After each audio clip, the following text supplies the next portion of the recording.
Welcome back. If you're just joining us, this is part 3. This will be chapters 6 and 7 of one of my favorite books, The Holy Man by Susan Trott. I have the link in the comments if you'd like to pick one up and read along as we go through. This is one of my favorite books. I love to learn about myself, and every pilgrim that goes to see this holy man is a different type of personality or a different struggle. I found a lot of connection to quite a few of them. So I wanted to go through the book, share it with you, as well as start a conversation or a discussion. If you would like to leave any comments below and just talk about maybe what you think or feel while we read through this. Chapter 6, Fearful Woman.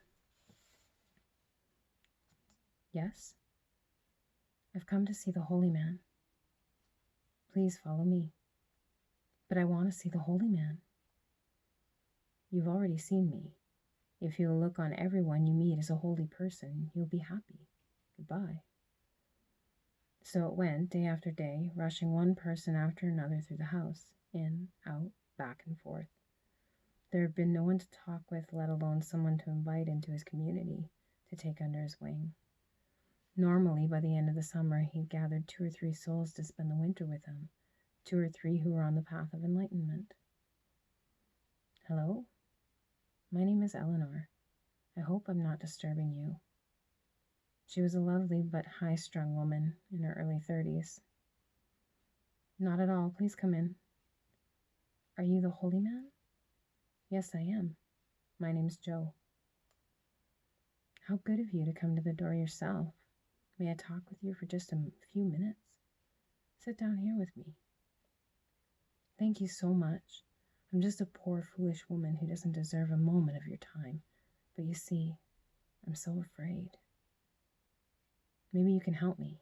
She clasped her hands over her breast. I'm afraid of death. Joe nodded understandingly. Not the act of dying itself, but of being dead. When I think of it, I feel a complete panic. I feel such dread, such horror. It paralyzes me. Joe nodded. It overshadows and dominates my life, she finished, bowing her head.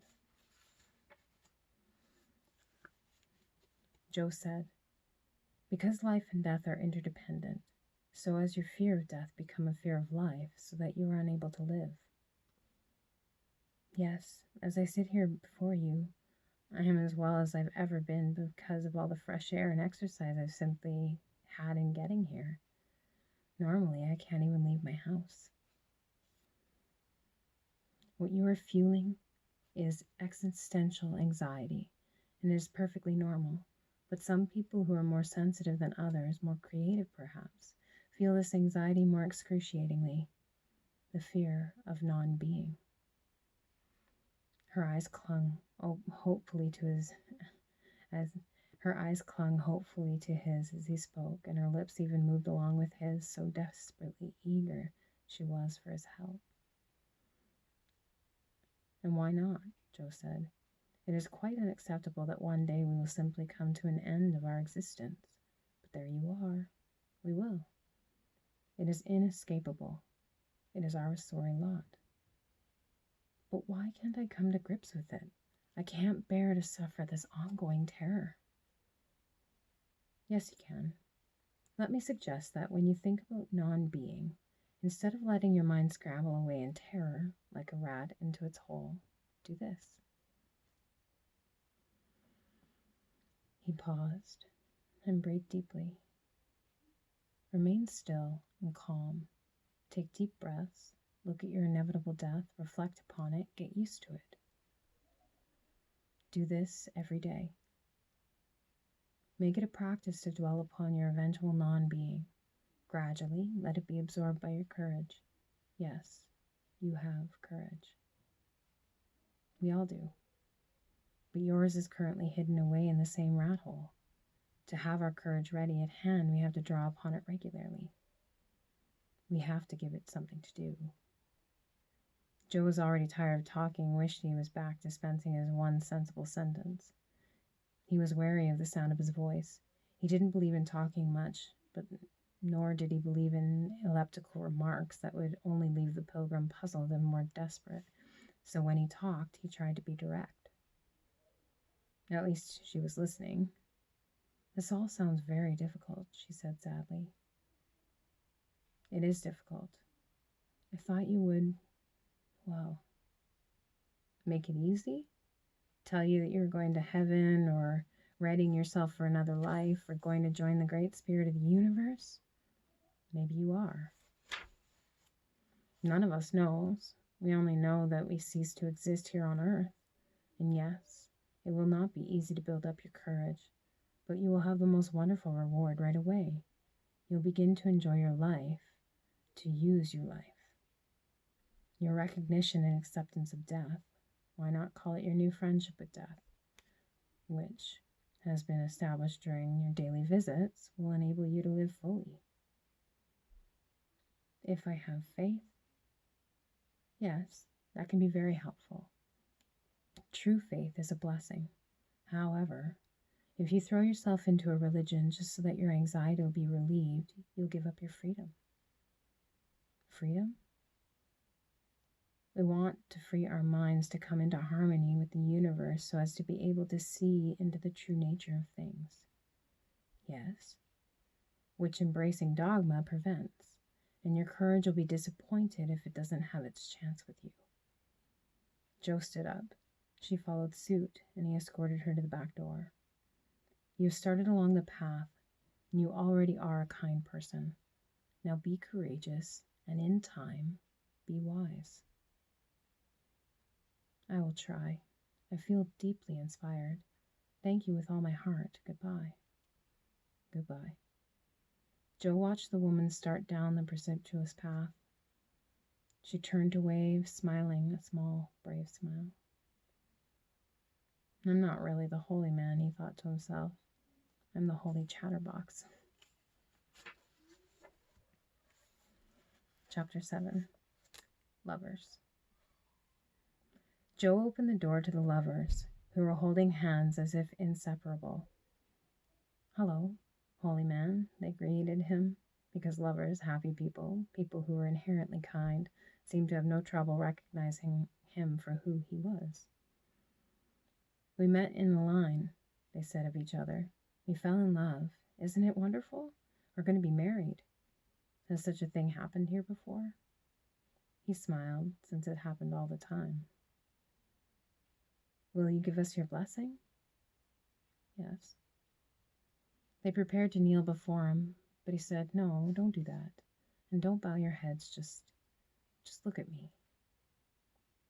They did, beaming. I wish you happiness, he said. Be kind to each other and to others. Work hard together. Keep learning about the world. When you are reading a magazine or newspaper, consider reading a novel or poetry. When reading a novel, consider reading a book on astronomy or bird behavior. Realize you have at least an extra hour every day, probably 4, in which to learn a language or calculus. Use your mind to the hilt. Life passes quickly, and toward the end, gathers speed like a freight train running downhill. The more you know, the more you enrich yourselves and others. Thank you, we will. We'll try. And can we ask one more enormous favor? We want to name our baby after you. Could you tell us your name? Jo. This plain name seemed a paltry glory to pass on to their child, but they would make the best of it. Each pair of lovers believed they were the only ones who had the good luck to meet and fall in love in the string of people.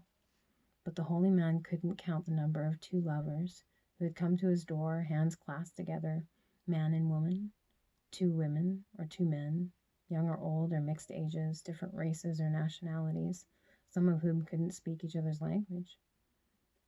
It was a loving, passionate line. He figured the world was already well increased in the little born, or adopted Joes and Joes, offspring of the line. As he watched the two of them set off down the path, he thought how he'd always forgot in his set speech to lovers to tell them to put the kids to bed early so they could get on with their learning. Perhaps he should send out flyers with bits of forgotten advice. He could do an airdrop. I could also urge them to think what an inspiration they will be to these youngsters who, when they start doing homework, will see their parents doing homework too. All Joe wanted for the world was more kindness, less ignorance. This, he told his monks, was an easily achievable goal. Thank you for listening. And if you'd like to pick up The Holy Man by Susan Trott and read along with me, that would be very much welcomed. In the meantime, please take care and much love.